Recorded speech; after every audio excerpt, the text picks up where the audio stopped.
हरिहंत सिद्ध सूरी उपाध्याय साधु सर्व अर्थ के प्रकाशी मांगलिक उपकारी है। तिनको स्वरूप जान रागते वही जो भक्ति काय को नमाई स्तुति को जारी है। धन्य धन्य तिन ही से काज सब आज भये कर जोड़े बारे बारे वंदना हमारी है। मंगल कल्याण सुख ऐसो हम चाहते हैं। हो मेरी ऐसी दशा जैसी तुम धारी है। हो मेरी ऐसी दशा जैसी तुम धारी है। हो मेरी ऐसी दशा जैसी तुम धारी है। क्षत्र चूड़ामणि नामक इस ग्रंथ के आधार से जीवेंद्र कुमार ने यह स्वीकार कर लिया कि राजपुत्रों को हम विद्या सिखाएंगे। और यहाँ यह बात कही गई कि राजपुत्रों को विद्या सिखाने की उनकी यह बात उचित भी है, क्योंकि ये ऐसी विद्या है जो बिना किसी की इच्छा किए हुए सिखानी चाहिए। फिर कोई निवेदन करे तब तो सिखाना ही सिखाना चाहिए। माने ये अध्यात्म विद्या, संसार दुखों से पार होने वाली विद्या, संसार के दुख जिसके माध्यम से छूट जाएं, ये ऐसी विद्या ये सबको ही प्राप्त हो, ऐसी भावना होनी चाहिए। देखिए, लौकिक जीवन ये पढ़ रहे थे अपन, विशेषार्थ पढ़ा नहीं था अपन ने। 362 नंबर पेज पर विशेषार्थ माने विद्या दान की महिमा बता रहे हैं, ज्ञान दान की। 362 नंबर पेज है। आहार आदि 4 दानों में ज्ञान दान अर्थात विद्या दान ही सर्वोत्तम दान है। दान 4 प्रकार के हैं। उन 4 प्रकार के दानों में सर्वोत्तम दान कौन सा है?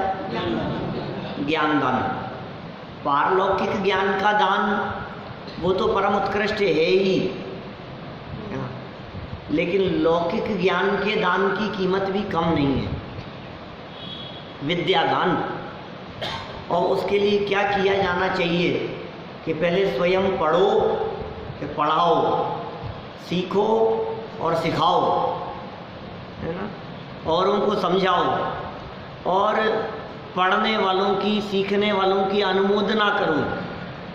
पढ़ने और सीखने के लिए साधन जुटाओ। पढ़ने और सीखने की इच्छा रखने वालों के लिए सहयोग करो। उनको पुस्तकें दो, पढ़ने के लिए दो, कैसेट सुनने के लिए दो, प्रवचन सुनने की प्रेरणा दो। ये सारी बातें उसमें शामिल होंगी। हर तरह से प्रोत्साहित करो। कोई गरीब हो और फीस नहीं दे सकते हो तो उनके लिए फीस की व्यवस्था करो। ठीक है, माने जितना संभव हो सके ये शिक्षा और विद्या के क्षेत्र में अधिक से अधिक सहयोग होना चाहिए हमारे माध्यम से, क्योंकि ये सर्वोत्कृष्ट दान है। 4 प्रकार के दानों में से इसे सर्वश्रेष्ठ दान कहा गया है। विद्या दान को सर्वश्रेष्ठ दान क्यों कहा गया, इसके 2 हेतु बताता हूँ मैं। ये दान सर्वश्रेष्ठ दान क्यों है, बोलो। सबसे पहली बात तो यह है कि 4 प्रकार के दानों में आप देख लो कौन से दान की कितनी कीमत है। कितनी कीमत कैसे पता लगेगी? बोले कितने टाइम तक वो दान काम आएगा, इससे पता लगेगा। जैसे आहार दान, हमने आहार दान दिया तो अब एक बार आहार दान दे दिया तो उससे सामने वाले को जिंदगी भर भूख नहीं लगेगी ना। क्या बात कर रहे हो यार। एक टाइम की भूख मिट गई, शाम को दोबारा लगेगी, दूसरे दिन फिर लगेगी। मैंने आहार दान आज दिया है तो कल फिर भूख लगेगी। मैंने हमारे द्वारा दिया गया दान 24 घंटे, इतना ही काम आया वो, इससे ज़्यादा नहीं। कि साहब औषध दान हमने दिया, कितने टाइम के लिए काम आया? बीमारी ठीक होने के लिए। अब बीमारी ठीक हो गई तो औषध दान का क्या उपयोग है? अच्छा, एक बात और है कि हमने औषध दान दिया, उसकी बीमारी ठीक हो गई, तो अब दोबारा तो बीमार नहीं होगा ना, दूसरी बीमारी हो जाएगी। तो मैंने आहार दान की उपयोगिता साध्य एक दिन के लिए, 24 घंटे के लिए। औषध दान बीमारी मात्र के लिए। अभय दान कहते हैं जीवन दान को, बचा लिया, मरते हुए को बचाने का परिणाम, मर नहीं जाए ये भाव, ये कहलाता है अभय दान। कितने जीवन के लिए? एक जीवन के लिए। लेकिन जो ज्ञान दान है ना, वो आज की भूख नहीं भरेगा, पेट नहीं भरेगा, आज वो समस्या का समाधान करेगा इतना सा नहीं, अकेले जीवन दान की बात नहीं है। ये ज्ञान दान अगले जन्म तक काम आएगा, मात्र इस जीवन में नहीं, परभव में भी जो हमारे द्वारा दिया गया दान काम आवे, वो है ज्ञान दान। जरूरी थोड़ी ना अभी काम में लिया जाए, अगले जन्म में भी काम आ जाए, उसके अगले जन्म में काम आ जाएगा।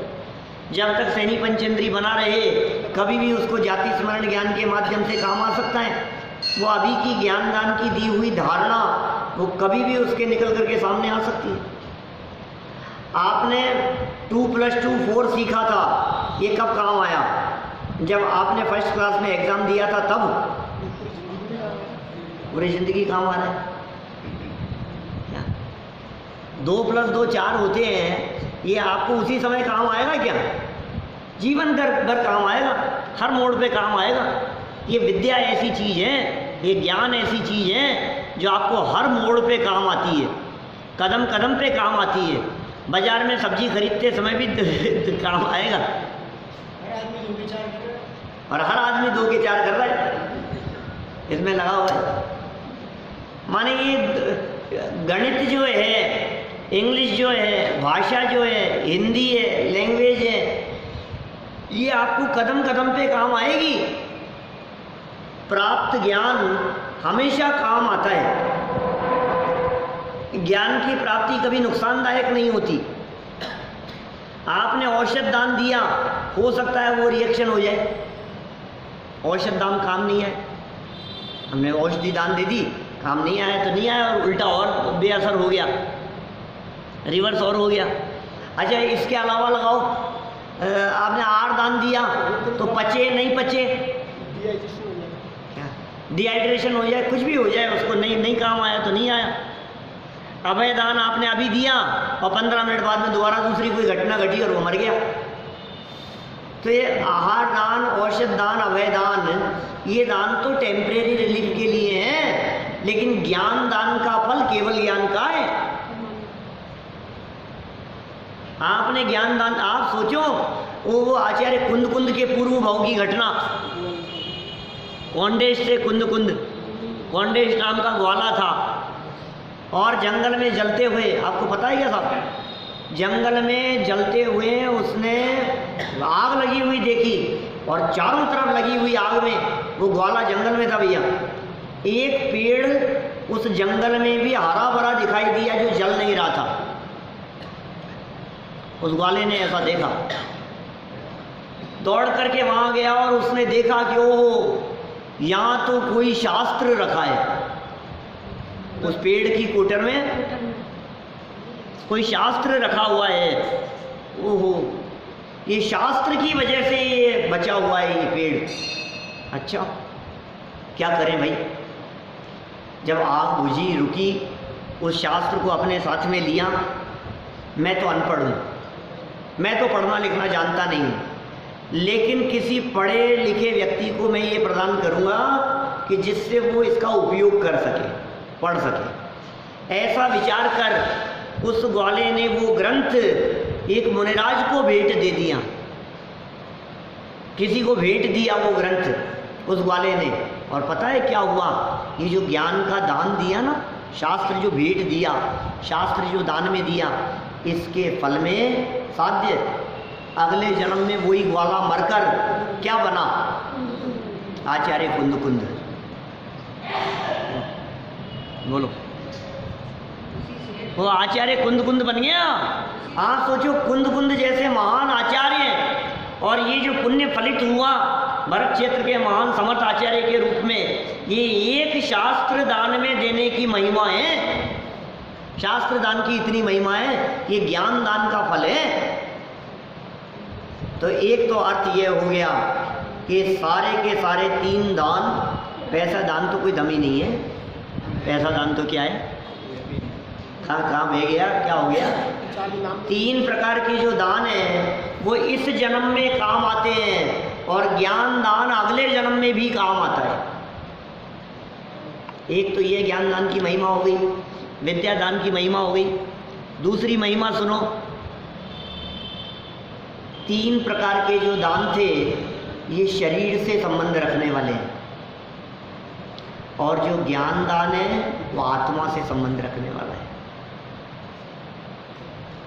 3 प्रकार के दान दिए गए ये तो शरीर प्रभावित हुआ, और ज्ञान दान यदि दिया गया तो उससे आत्मा प्रभावित होता है।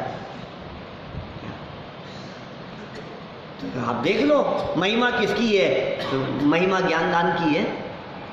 इसलिए यहाँ इन्होंने कहा आहार आदि 4 दानों में ज्ञान दान अर्थात विद्या दान ही सर्वोत्तम दान है। अरहंत से मोक्ष मार्ग का ज्ञान मिलने के कारण ही हम परमेष्ठियों में सर्वप्रथम अरहंत परमेष्ठी को नमस्कार करते हैं। बोलो आप 5 परमेष्ठियों में पहले अरहंतों को क्यों नमस्कार किया? बोलो साहब, जैन साहब। डायरेक्ट उपकार है। नमो अरिहंताणम क्यों बोला? सिद्ध बड़े होते हैं कि अरहंत बड़े होते हैं? बड़े तो सिद्ध होते हैं। अरहंतों को क्यों? बोलो अजय जी। अरहंत और सिद्ध, आचार्य, उपाध्याय, साधु, ये 5 है परमेष्ठी। आपने सिद्धों को नमस्कार पहले करना चाहिए क्योंकि वो ज़्यादा बड़े हैं। अरहंतों को बाद में होना चाहिए। फिर नमो अरिहंताणम पहले क्यों कहा? उपदेश देते हैं। गुरु गोविंद दो खड़े, काके लागू पाए, बलिहारी गुरु आपकी, गोविंद दियो बताए। कबीर की पंक्तियाँ हैं। देखो कितनी सुंदर बात कह दी है। अरे भाई साहब, इन्होंने हमारे को वहाँ तक पहुँचने का मार्ग बतलाया है। अरहंत यदि नहीं होते हैं तो सिद्ध बनने का मार्ग कौन बतलाता? सिद्ध भी भगवान है, ये बात कौन बतलाता? सिद्ध भी परमात्मा होते हैं, ये बात तो अरहंतों के द्वारा कही गई है। अरहंतों का उपदेश होता है, अरहंतों के माध्यम से मुक्ति का मार्ग मिलता है। अरहंत हमें मोक्ष का मार्ग बताते हैं। हमारा प्रयोजन अरहंतों से सिद्ध होता है, इसलिए सबसे पहले अरहंतों को नमस्कार किया गया। नमो अरिहंताणम कहा गया। नमो सिद्धाणम के पहले नमो अरिहंताणम कहने का कारण पता होना चाहिए हमारे को। बातें तो छोटी छोटी सी है, और यदि नहीं पता हो आपको तो आप जाओ वापस। कहाँ? 15 मार्च 2017 में है। हाँ, होनी भी चाहिए, पर उनके स्वरूप से परिचित होना उसके पहले अनिवार्य है। सही बात है, स्वरूप से परिचित होना जरूरी है। देखो अरहंत भगवान को क्यों पहला स्थान मिला, उसका कारण बतलाया है इन्होंने। अरहंत से मोक्ष मार्ग का ज्ञान मिलने के कारण ही हम परमेष्ठियों में सर्वप्रथम अरहंत परमेष्ठी को नमस्कार करते हैं। साधुओं में भी जिनसे ज्ञान प्राप्त होता है, ऐसे आचार्य एवं उपाध्याय को भी हम प्रथम नमस्कार करते हैं।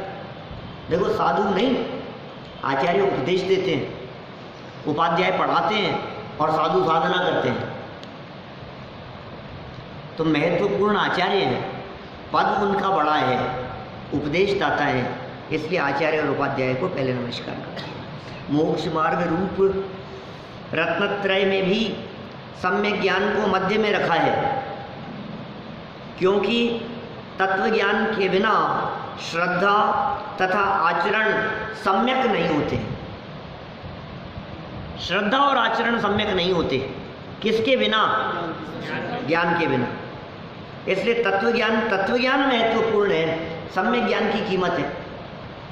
ज्ञान को बीच में रखा, इधर श्रद्धा और इधर चारित्र, इसको बीच में क्यों रखा कि ज्ञान पूर्वक श्रद्धा है और ज्ञान पूर्वक चारित्र है। ज्ञान दोनों तरफ है, ये मध्य दीपक का काम कर रहा है, इसलिए ज्ञान को मध्य में रखा गया है। ऐसी बहुत सारी चर्चाएं सर्वार्थ सिद्धि आदि ग्रंथों में उठाई है, राजवार्तिक श्लोक वार्तिक सर्वार्थ सिद्धि में। सम्यक दर्शन ज्ञान चारित्राणी मोक्ष मार्गे है, बोले दर्शन के बाद में ज्ञान क्यों, दर्शन पहले क्यों, चारित्र लास्ट में क्यों, ऐसे ऐसे तर्क उठा उठा करके जवाब दिए। ज्ञान से दर्शन हुआ, जबकि ज्ञान से दर्शन हुआ, फिर भी का दर्शन पूज्य है नहीं, वो बहुत शार्प है। शास्त्र ज्ञान है, आगम ज्ञान है, तत्व ज्ञान है, उसके बाद में ही सम्यक दर्शन होता है। और सम्यक दर्शन बहुत शार्प है उसकी। लेकिन सम्यक दर्शन होने पर ज्ञान सम्यक कहलाता है। ज्ञान की सम्यकता का आधार श्रद्धा की सम्यकता है। श्रद्धा सम्यक होगी तो ज्ञान आपका सारा सच्चा है, और श्रद्धा झूठी होगी तो सारा ज्ञान झूठा है। देखिए आप, तत्व ज्ञान के बिना श्रद्धा तथा आचरण सम्यक नहीं होते। लौकिक जीवन में भी ज्ञान की महिमा सर्वविदिती है। अतः जीवनधर कुमार ने भी विद्या दान करने का निर्णय लिया, सोच लिया ज्ञान की कीमत है, हमें विद्या दान करना चाहिए, निर्णय कर लिया। लौकिक में भी विद्या दान की बहुत कीमत है। परोपकार का स्वरूप, पवित्रोपि सुतान विद्यां सपापैर्दवंचितं कृतार्थानां हि पारार्थ्य नैकार्थ परमुखम। उन पवित्र जीवनधर कुमार ने भी उन राजा के कुमारों को सच्चे हृदय से विद्या सिखाई। जीवनधर कुमार तो वास्तव में पवित्र आत्मा थे ही, राजपुत्रों को उन्होंने बहुत पवित्र हृदय से विद्या सिखाई। निश्चय से कृतकृत्य पुण्यवान पुरुषों का परोपकार करना इस लोक संबंधी प्रयोजन से रहित होता है। माने कोई लौकिक प्रयोजन नहीं होता। सीखना चाहते हैं, भावना से सीखना चाहते हैं, हम सिखाना चाहते हैं। परोपकार करना ये कोई लौकिक प्रयोजन से रहित होता है। माने उनको कोई धन की इच्छा नहीं है, उनको कोई पैसा मिलेगा, धन मिलेगा, नोट मिलेंगे, सर्विस जॉब पक्की हो जाएगी, कोई मतलब नहीं है। लेकिन सीखने की भावना रखने वाला व्यक्ति है और पुण्यवान पुरुष हैं, सिखाते। देखिए सरलार्थ, अनेक विद्याओं से संपन्न जीवनधर कुमार ने उन सभी राजकुमारों को अत्यंत सरल हृदय से ज्ञानदान देना प्रारंभ किया, क्योंकि परोपकार करने वाले महापुरुषों का परोपकार इस लोक और परलोक संबंधी सभी प्रयोजनों से रहित अत्यंत निरपेक्ष होता है। परोपकार की भावना ही ऐसी होती है। आपको क्या मिलेगा कि मिले कुछ नहीं, मेरी तो भावना है। आप देख लो दुनिया में ऐसे परोपकारी व्यक्ति आपको बहुत मिल जाएंगे जो ये कहेंगे कि आपने क्यों इनका सहयोग करना चाह रहे हो, बस मेरी भावना है कि तुम्हें मिलेगा क्या, तो कुछ मिले चाहे ना मिले, कि ये सब स्वार्थी हैं, ये तुम्हारे किए हुए उपकार को भूल जाएंगे, कि भूल जाने दो, उनकी वो जाने, मेरे मन में उपकार करने की भावना है, इसलिए मैं उपकार करता हूँ। तो ये परोपकारी व्यक्तियों की इस तरह की वृत्ति इन्होंने यहाँ कही। इस लोक संबंधी भी कोई प्रयोजन नहीं है, और इस लोक के साथ में क्या, परलोक। तो इस लोक में कुछ मिलेगा या परलोक में कुछ मिलेगा, दोनों ही बातें उनके जीवन में नहीं है। देखिए फिर कहते हैं आगे, विशेषार्थ, ज्ञानी जीव ज्ञान संपादन तथा ज्ञान दान का कार्य स्वांतः सुखाय अर्थात आत्म कल्याण की भावना से प्रेरित होकर हमेशा करते रहते हैं। कौन? ज्ञान के संपादन का काम करते हैं ज्ञानी जी। तो किसी ने कहा नहीं है, स्वयं ही। वो आनंद कुमार की बात कही थी हमने कल, किसने कहा उसको, क्या मिला उसको और क्या मिलेगा, कुछ मिले चाहे ना मिले, पढ़ाना निस्वार्थ भाव से पढ़ाया उसने गरीब बच्चों को, ये अर्थ है उसमें। वे गरीब बच्चों को पढ़ा रहे हैं, बिना किसी प्रयोजन के पढ़ा रहे हैं, कोई फीस नहीं ले रहा है। और ये कौन कौन गरीब बच्चे, कचरा उठाने वाले हैं, गोबर उठाने वाले, गटर साफ करने वाले, ऐसे ऐसे गरीब बच्चों को बिना पैसे लिए हुए और IIT पास कराया उनको, इतना पढ़ाया उनको निस्वार्थ भाव से। सच्ची घटना है बिहार की। तो ये यहाँ कह रहे हैं ऐसा कि जिनके मन में ये भावना होती है ना, वो फिर ये नहीं देखते कि कौन क्या कहेगा और किसका क्या होगा। हमें कोई मतलब ही नहीं, हमें कुछ चाहिए ही नहीं। जब हमें कुछ चाहिए ही नहीं तो हमारा बिगड़ेगा क्या? बोलो। तो ज्ञान दान करो स्वांतः सुखाय, आत्म कल्याण की भावना से प्रेरित होकर हमेशा काम करते रहते हैं, स्वयं ही प्रेरित हैं अपनी भावना से। अतः कोई भी लौकिक अभिलाषा उनके हृदय में नहीं रहती।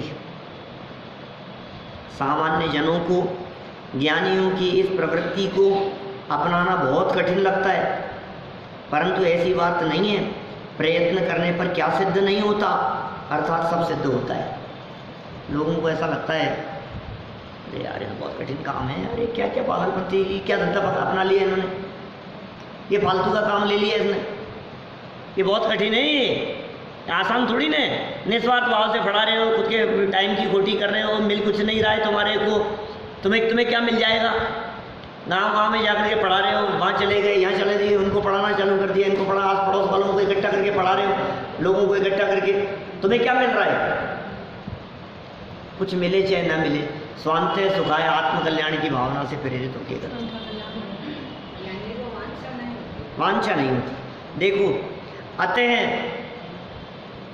ये हो गया ना ये वाला पैराग्राफ। नेक्स्ट पैराग्राफ, जो व्यक्ति ज्ञानी के अभिप्राय और श्रद्धा से सोचेगा तो परोपकार की वास्तविकता उसके ख्याल में आएगी। ज्ञानी का क्या अभिप्राय है और ज्ञानी की श्रद्धा कैसी है, उस दृष्टि से सोचो तो बात समझ में आएगी।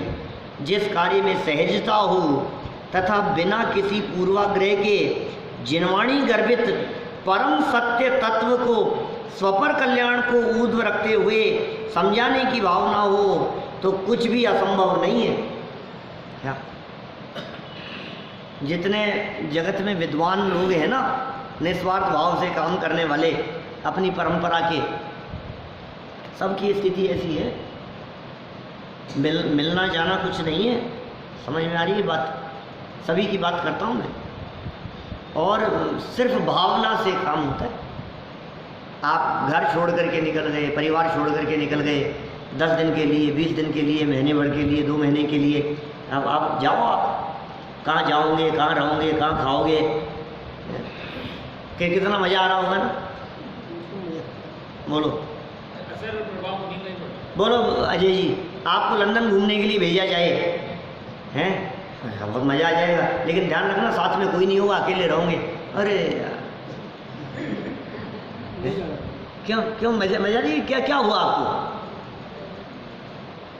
भावना से होता है। और आपसे ये कहा जाए जाओ घर घर जाकर के खाना खाना है तुम्हारे को, बोलो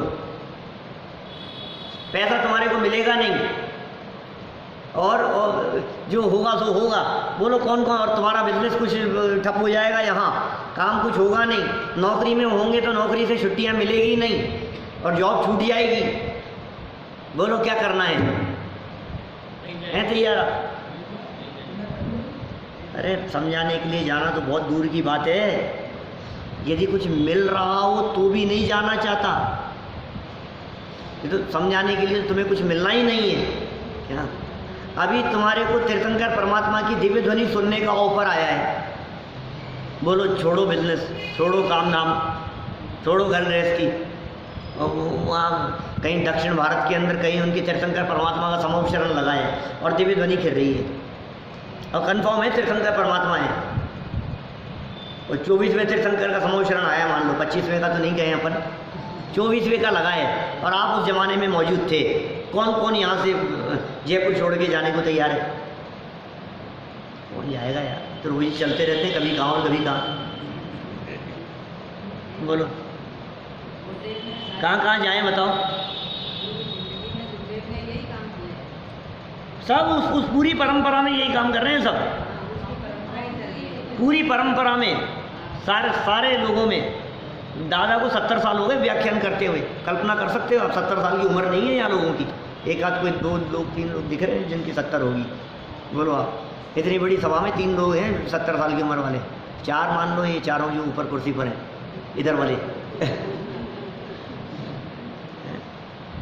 माने 70 साल से प्रवचन कर रहे हो। आप कल्पना कर सकते हो उन्होंने क्या किया है, कितना काम किया है, उनका जीवन कहाँ बीता है, और मिला क्या उनको, कितने पैसे लिए उन्होंने? 1 रुपया नहीं लिया समाज से कभी अपने लिए। कितने विद्वान तैयार कर दिए, बोलो। चलो क्या कह रहे हैं यहाँ पर भाई साहब, ये जो बात यदि आपको ख्याल में आएगी कि यार ये कर क्यों रहा है, इसको मिल क्या रहा है, कई लोग तो सोचेंगे कुछ ना कुछ तो बात है भाई साहब। ऐसे कौन करता है, ऐसे कौन करता है, ऐसे कौन जाता है? कोई ना कोई तो बात है, कुछ तो बात होगी, कुछ तो मिलता होगा जी, कुछ तो ऐसे थोड़ी नहीं सब। देखो ज्ञानियों की इस बात को ज्ञानी ही समझ सकता है क्या? अच्छा आपको क्या मिलता है जो यहाँ 2-2.5 घंटा बिता देते हो यहाँ मंदिर में? कई लोगों को ऐसा लगता होगा भाई साहब जरूर कुछ ना कुछ पैसे देते होंगे इनको वहाँ। ऐसे कौन जाता है भाई साहब, टाइम की खोटी कौन करता है? 2-2, 3-3 घंटा ऐसे जाए वहाँ जा रहे हैं मंदिर में जाकर के, जरूर इन लोगों को कोई ना कोई कुछ ना कुछ तो लालच होगा, हैं? तो मीठा जरूर है। और सुबह भी जा रहे हैं, शाम को भी जा रहे हैं, 2-2 टाइम जा कर के बैठ रहे हैं, और अपने दिन भर का 24 घंटे में से 4-4 घंटा वहाँ बिता रहे हैं, 5-5 घंटा। 24 घंटे में से 5 घंटा यदि कोई व्यक्ति दे रहा है और मिले कुछ नहीं, ये बात कुछ हजम नहीं होती। हाँ कोई जादू होगा, कुछ ना कुछ तो होगा, बोलो कैसा? अभी आपसे कहें यार ये रोजाना 5 घंटे के लिए वहाँ जाता है, किसी भी व्यक्ति के बारे में, तो आप क्या कहोगे? रोज जाता है वहाँ, कुछ तो मिलता होगा। कोई आदमी अपने जीवन के 5 घंटे सुबह शाम के मिला करके दे रहा है, पूजन प्रवचन शाम को प्रवचन मिला करके यदि दे रहा है, यदि ये तो ऐसे कैसे दे रहा है इतना टाइम? और ये कहे कि नहीं 5 घंटे नहीं 5 दिन के लिए गए हुए हैं, तो फिर क्या कहोगे? ऐसे कैसे जाएगा यार? और आपको कहेगी नहीं ना 15 दिन के लिए गए हुए हैं अभी, फिर बोलो आप, या तो घूमने के लिए जाए क्या, या बिजनेस के लिए जाए, दो ही प्रयोजन होते हैं, तीसरा कौन सा प्रयोजन है बताओ? या तो घूमने जाएगा या फिर बिजनेस के लिए जाएगा। अब आपको घूमने जाना नहीं है और आपको बिजनेस करना नहीं है, अब बतलाओ कौन कौन जाने को तैयार है? और जेब से पैसा और खर्च करना हो बोलो, अब बोलो आप।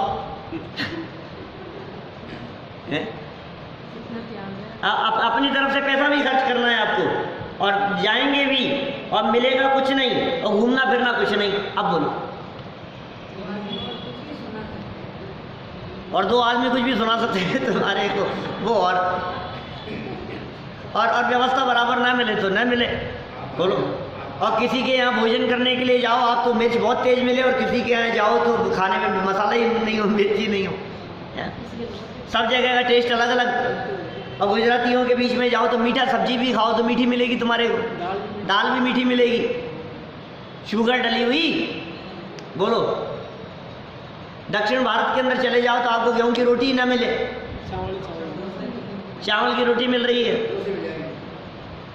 अब तुम क्या खाते हो और तुम्हें क्या खिला रहे हैं, तुम्हें क्या पसंद है और क्या बन रहा है, अब सोचो कैसी स्थिति होती है। ये कह रहे हैं भाई साहब फिर क्यों होता है, फिर क्यों करते हैं, फिर क्यों 10 लक्षण पर 500 विद्वान इधर से उधर जाते हैं? क्या है बात? भावना से होता है काम, कुल मिलाकर के बात ये दिल से होता है। उनको क्या मिल रहा है, उनके अंदर में क्या भावना है, ये उनकी वो ही जानते हैं। ज्ञानियों की श्रद्धा को और ज्ञानियों की भावना को 2 शब्द दिए थे ना यहाँ, अभिप्राय और श्रद्धा, कि ज्ञानी का क्या अभिप्राय है और ज्ञानी की क्या श्रद्धा है, वो सोचेगा तो ही वास्तविकता ख्याल में आएगी, नहीं तो ये सोचता रहेगा यार ये कैसे हो सकता है। वो सोचेगा तो तुझे कुछ असंभव नहीं दिखाई देगा, नहीं तो सब असंभव दिखाई देता है। सोचो आप, ये तो मैंने ज्ञान दान की बात कही, इसके अलावा भी परोपकार की बात कही ना इन्होंने यहाँ, परोपकार की भावना से। अब परोपकार में ज्ञान दान मत लगाओ। कितने ही लोग ऐसे हैं दुनिया में जो बाढ़ पीड़ितों का सहयोग करने के लिए निकल जाते हैं। बोलो क्या मिलेगा, बोलो वहाँ जा कर के। उत्तराखंड में बाढ़ आई, अभी आई थी ना, साल 2 साल पहले बाढ़, कितनी खतरनाक बाढ़ थी। कितने लोग परोपकार की भावना से वहाँ निकल गए। पैसा कुछ नहीं मिलेगा, टाइम तुम्हें देना पड़ेगा, और बचाने के चक्कर में हो सकता है तुम खुद भी मर जाओ, ऐसा भी संभव है। उसके बावजूद भी घर छोड़कर, परिवार छोड़कर, पैसा छोड़कर, बिजनेस छोड़कर, काम धाम छोड़ कर के कितने लोग सहयोग करने के लिए जाते हैं, और वहाँ अपनी जेब से पैसा भी खर्च करते हैं और सहयोग भी करते हैं। आपको कितने लोग ऐसे 2-4 तो मेरे आंखों के सामने घूम रहे हैं जो अस्पताल में जाकर के गरीबों का सहयोग करते हैं, मरीजों को देखते हैं, संभालते हैं। क्या मिल रहा है ये बताओ, क्या मिल रहा है उस परोपकार में? कि ये जो है ना, जो नहीं कर रहे हैं वो नहीं समझ सकते हैं कि उनको क्या मिल रहा है। कुछ तो है अंदर में बात, लौकिक में कुछ नहीं मिल रहा, इस लोक और परलोक में कुछ करने मिलने की भावना नहीं है, लेकिन अंदर में जो संतुष्टि है और परोपकार की आंतरिक भावना है, उससे वो काम होता है। कोई जरूरी नहीं है ख्याति लाभ, मिले तो मिले और ना मिले तो ना मिले। ऐसे ऐसे लोग हमने देखे हैं। तो कहाँ की है वो घटना, वो बैजी है ना उधर केरल में, किधर कहाँ है, कोयम्बटूर साइड किधर है वो, कोई एक छोटा सा गांव है जमुई, उस गांव में ऐसे वैजी हैं साहब, बहुत तारीफ सुनी है हमने उनकी। और विदेशों से लोग आते हैं और वहाँ उस गांव में जाकर के और उनसे इलाज कराते हैं। और आयुर्वेदिक बहुत गहरे व्यक्ति हैं, और विदेशों से बहुत लोग वहाँ पहुँचते हैं अपने बीमारियों का इलाज कराने के लिए, लेकिन पैसा 1 रुपया भी नहीं लेते। बोलो। और उनसे ये निवेदन किया गया क्या कि बैजी साहब आप वहाँ चलो, इस शहर में आप चलो, हमारे कलकत्ता में चलो, यहाँ चलो, वहाँ बहुत लोग ऐसे हैं जिनको आपकी ज़रूरत है, इतने से गांव में क्या ज़रूरत है। तो पता है उन्होंने क्या कहा कि वहाँ चले तो जाऊँगा क्या, लेकिन पीछे से मेरे यहाँ ये जो गरीब लोग जो आते हैं, जो मरीज हैं, इनको कौन देखेगा बताओ, इनकी सेवा कौन करेगा। नहीं जाना कहीं भी, मैं तो यहीं रहूँगा, ये छोटे से गांव में ही रहूँगा। और ऐसा गांव जहाँ झोपड़ियाँ हैं, आप कल्पना नहीं कर सकते उस गांव की हालत। आप वहाँ जाकर के रहना चाहो तो आप रह नहीं पाओ। वहाँ इलाज कराने के लिए जाते हैं और आयुर्वेदिक जड़ी बूटियों की खुद खोज करते हैं, खुद निकालते हैं और ऐसा उपचार करते हैं, आपको बिल्कुल 20 दिन के अंदर आपके पूरे शरीर को चेंज करके भेज दे रहे। ऐसे लोग हैं मतलब दुनिया में। मैं तो ये कहना चाह रहा हूँ आपसे, क्यों करता है व्यक्ति ऐसे काम परोपकार की भावना से। ये जगत में लोगों को ये बात कंसेप्ट समझ में नहीं आ सकता कि आखिर ये काम क्यों हो रहा है। ऐसे विदेशी लोगों में भी है हेल्प करने वाले। मेरे को 2 व्यक्ति ऐसे मिले फ्लाइट में, पुरानी बात कह रहा हूँ, लंदन से आते हुए। मैंने जो लोग कहीं दूसरे देश में कहीं जा रहे थे और वो इसलिए जा रहे थे कि वहाँ गरीबों की सहायता करनी है, इसलिए, और कुछ प्रयोजन नहीं, कुछ मिलना नहीं है। तो सेवा भावना तो होती है लोगों में, ये परोपकार की भावना। और फिर ये पारलौकिक ज्ञान, इससे क्या होगा, बांटन वाले के लगे ज्यों मेहंदी को रंग। समझ में आई क्या बात? आजकल तो बटती ही नहीं है, बनी बनाई मिलती है। अरे बटी हुई तो मिलती है, बटी हुई नहीं, वो क्या कहेंगे उसे, गुठी हुई मिलती है। बटना और घुटना दो अलग अलग चीज़ है ना। पहले का वो ज़माना, जिस ज़माने में वो उसके पौधे लगे रहते थे, उनके पत्ते होते थे, उन्हें कूटा जाता था, उन्हें पीसा जाता था, फिर उन्हें कपड़े से छाना जाता था। क्या सब देखा है ना, हमने भी देखा है। मेहंदी को छानते थे, छनती थी, बारीक होती थी, फिर वो मारने वाली अलग होती थी और वो नाखून लगाने वाली अलग होती थी। तो मुझे पता नहीं है क्या कोई? अब सोचो आप, तो वो जो लगाता था, जो बांटता था, क्या उसके हाथ वैसे ही लाल हो जाते थे अपने आप ही। जो उस प्रक्रिया के अंदर जो संलग्न रहता था ना, बांटने वाले के, लगाने वाले के, उसके हाथ लाल हो जाते थे। तो ये बात ज्ञान दान के संदर्भ में कही है किसी विद्वान ने। देखा है कि ये जो ज्ञान दान करने वाला व्यक्ति है, दूसरे व्यक्ति के रचेगी के नहीं रचेगी पता नहीं, दूसरे व्यक्ति के गले में कितनी उतरेगी पता नहीं, लेकिन ये जो बांट रहा है ना, ये जो दे रहा है, ज्ञान दान कर रहा है, उसका ज्ञान अपने आप ही निर्मल हो रहा है, उसके ज्ञान का अपने आप ही विकास हो रहा है। ये वेद विज्ञान की शिक्षा दिए जाने वाले स्वयं तो वेद विज्ञानी हो ही जाते हैं। क्या ये कोई अद्भुत काम है, ये कोई चमत्कारिक बातें हैं। देखो क्या बात हो गई, यहाँ भावना से काम हो रहा है। आगे बढ़े। विद्या का विनय से ही प्राप्त होना। यद्यपि हम कर चुके हैं इस तरह की बातें। विद्या ददाति विनयम सूत्र पढ़ा था अपन ने। देखो, प्रश्रयेण बभूवुत्से प्रत्यक्षाचार्य रूप का विनय खलु विद्यानाम दोग्धिम सुरभिरंजसा। वे राजकुमार जीवंदर कुमार गुरु की विनय करने से धनुर्विद्या में साक्षात जीवंदर कुमार के समान हो गए। लो देखो, मुझे लग रहा है ये कहीं ना कहीं रूपक बन रहे हैं काष्ठांगार से युद्ध करने के। धनुर्विद्या में निपुण हो रहे हैं ना, ये काम आएंगे। समझ में आ रही है बात आपको कहीं ना कहीं? ये जीवंदर कुमार जैसे कुशल हो गए, अकेला थोड़ी ना लड़ेगा काष्ठांगार की सेना से। माहौल बन रहा है धीरे धीरे, नियति उसे उस तरफ खींच रही है, उस तरह का माहौल तैयार हो रहा है, उस तरह की टीम तैयार हो रही है, उस तरह के राजकुमार तैयार हो गए हैं और धनुर्विद्या में जीवंदर कुमार जैसे हो गए हैं। आगे चल करके युद्ध होगा। सिखाया हुआ बेकार नहीं जाता है, सिखाया है तो काम आएगा। देखो क्या हो गया, धनुर्विद्या में साक्षात जीवंदर कुमार के समान हो गए। निश्चय से यथार्थ गुरु की विनय विद्याओं को देने वाली सच्ची कामधेनु है। ओ गजब बात कह दी है भाई साहब। सच्ची विनय करो, निस्वार्थ भाव से विनय करो, गुरुओं की विनय करो। आपके हृदय में होने वाली ये विनय कामधेनु का काम करेगी। कामधेनु जानते हैं? हैप्पी कामधेनु क्या होता है बेटा? गाय, गाय का पर्याय बची है क्या कामधेनु?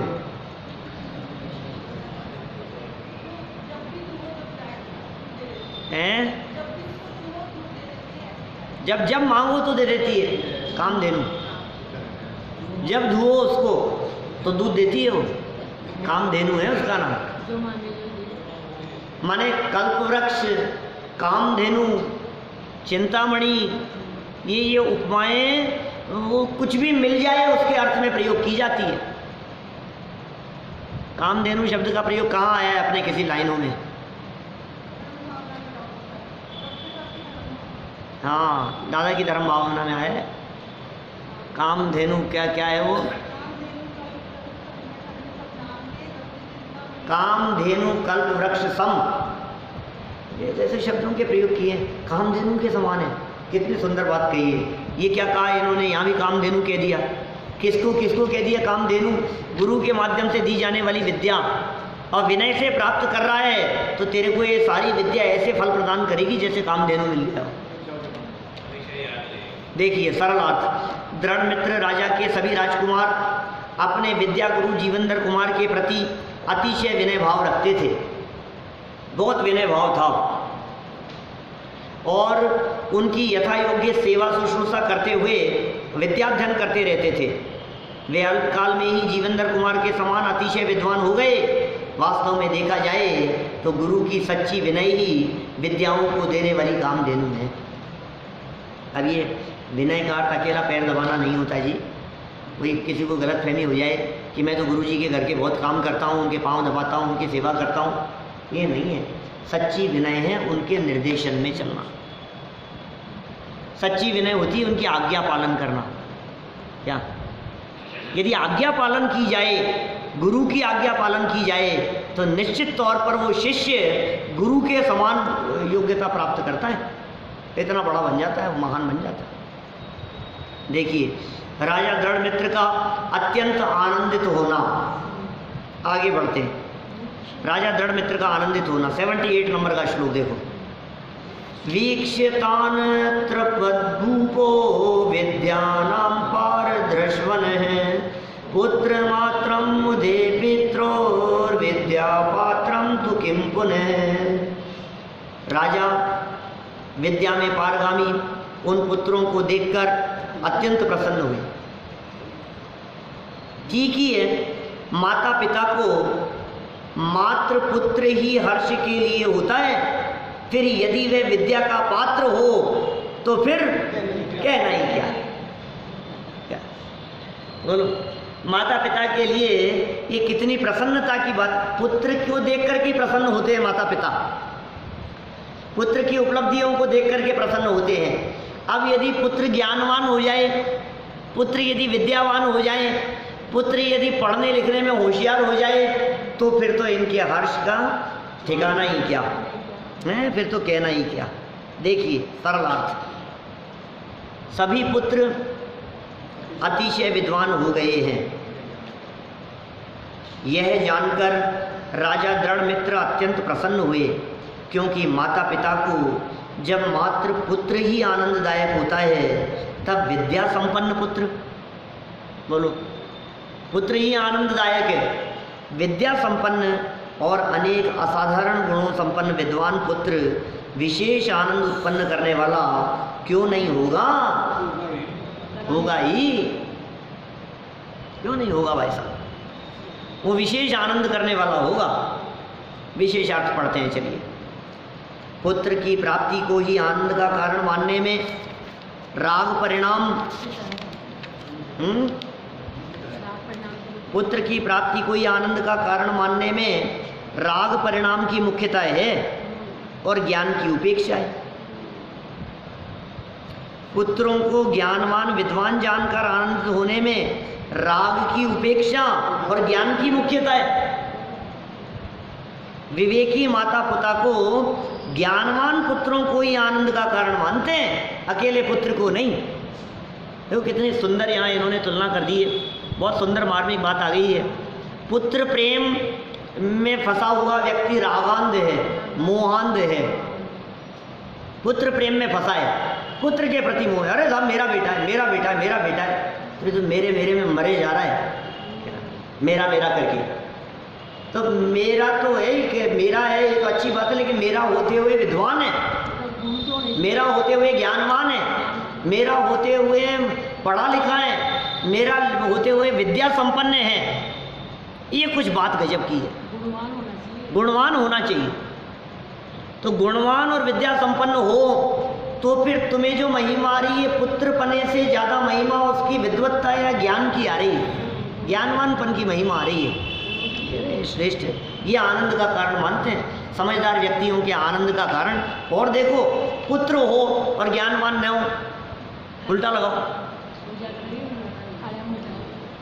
पुत्र तो है अपना, लेकिन ज्ञानवान नहीं है, पढ़ा लिखा नहीं है, अनपढ़ है, ना समझ है, बुद्धिहीन है, तो फिर कैसा लगता है आपको? फिर वो हर्ष का कारण नहीं होता, फिर वो बहुत तकलीफ का कारण होता है। क्या नहीं हो, इससे तो नहीं होता जो ऐसे कह देते हैं लोग। क्या पुत्र शत्रु च अपंडिता, मालूम है आपको? नीतिकारों का श्लोक सुनाता हूं आपको। ऋणकर्ता पिता शत्रु माता शत्रु च व्यभिचारिणी रूपवती भार्या शत्रु पुत्र शत्रु च पंडितः। शत्रु है जगत में, 4 शत्रुओं की चर्चा कर दी। परिवार में कौन कौन हमारा शत्रु है?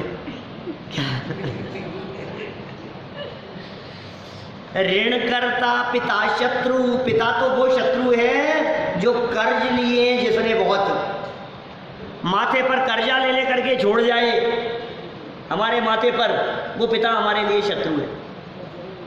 क्या चुकाए नहीं और कर्जा माथे पर ले लेकर के छोड़ करके मर गए वो, तो अब हम चुकाते फिर रहे हैं, अब रो रहे हैं वो दुश्मन है, वो हमारे पिता। ऋण करता पिता शत्रु। और माता कैसी शत्रु है कि यदि व्यभिचारिणी हो तो माता शत्रु है। और पत्नी कौन सी शत्रु कही गई? रूपवती भार्या शत्रु। क्या अत्यंत सुंदर पत्नी यदि आपकी है तो आपका दिमाग जो है निरंतर सशंकित ही बना रहेगा, आप दुखी बने रहोगे। क्या तो रूपवती भार्या शत्रु। और पुत्र कौन शत्रु है कि बोले अपंडिता, मूर्ख पुत्र वो आपका दुश्मन है। मैं नहीं कह रहा हूं, नीतिकारों का श्लोक सुनाया है। मैंने कौन कौन शत्रु कहे हैं ये जगत में, तो ये यहाँ इन्होंने कैसी बात कह दी। यदि अविद्वान है, यदि नासमझ है, यदि पुत्र मूर्ख है, यदि पढ़ा लिखा नहीं है तो शत्रुवत है, दुश्मन है। क्या करें, जान को आफत है, कहो क्या। इसलिए देखो ऐसा भी कहा गया है, नासमझ और मूर्ख मित्र से समझदार शत्रु ज्यादा अच्छे हैं। ये कहावत है पुरानी। ना समझ मूर्ख मित्र से, मूर्ख अपने व्यक्ति से, मूर्ख पुत्र से, मूर्ख मित्र से समझदार शत्रु वो फिर अच्छा है। क्योंकि मूर्ख व्यक्ति पता नहीं क्या कर देगा। और ऐसी एक कहानी पता नहीं कहीं है हिंदू शास्त्रों में कहीं आती है, बंदर ने गर्दन काट दी थी। ऐसा तलवार लेकर के राजा ने खड़ा कर दिया उस बंदर को। सुनी है सबने बचपन में इधर उधर कहीं ना कहीं ऐसी कहानी। तो बंदर को खड़ा कर दिया, मित्र था, तलवार लेकर के खड़ा कर दिया सुरक्षा की दृष्टि से। ये सुरक्षित कोई आना नहीं चाहिए कोई परेशान करने के लिए, शत्रु नहीं आ जाए, थोड़ी सी खतरा चल रहा है तो तुम यहाँ सुरक्षित। बिल्कुल पक्का मित्र था उनका बंदर। फिर क्या हुआ साध्य, कोई भी आए तो तुरंत उसको सर कलम कर देवे। लेकिन एक मक्खी आ गई और वो राजा के आसपास में घूमने लगी। ये राजा को परेशान करने के लिए आ गई शत्रु बन करके, और उस मक्खी को तलवार से मारने के प्रयास में उसने राजा की गर्दन धड़ से कर दी। तो ये मूर्ख मित्र जो है ना, क्या ये बहुत खतरनाक होता है। इसलिए मित्रता हो लेकिन मूर्ख से नहीं हो। अब लेकिन किसी के पाप कर्म की वजह से ऐसा यदि पल्ले पड़ गया हो तो क्या करे, तो फिर कहते हैं तत्वज्ञानी शरण है। क्या अपने उपयोग को एकाग्र करना, अपने परिणामों की निर्मलता और शांति रखना, यही एकमात्र शरणभूत है। और इस तरह से अपन ने थोड़ी बहुत चर्चा यहाँ पढ़ी है। फिर जीवेंद्र कुमार का क्या सम्मान किया और जीवेंद्र कुमार का कैसा उपकार माना, ये सब चर्चा अपन फिर कल आगे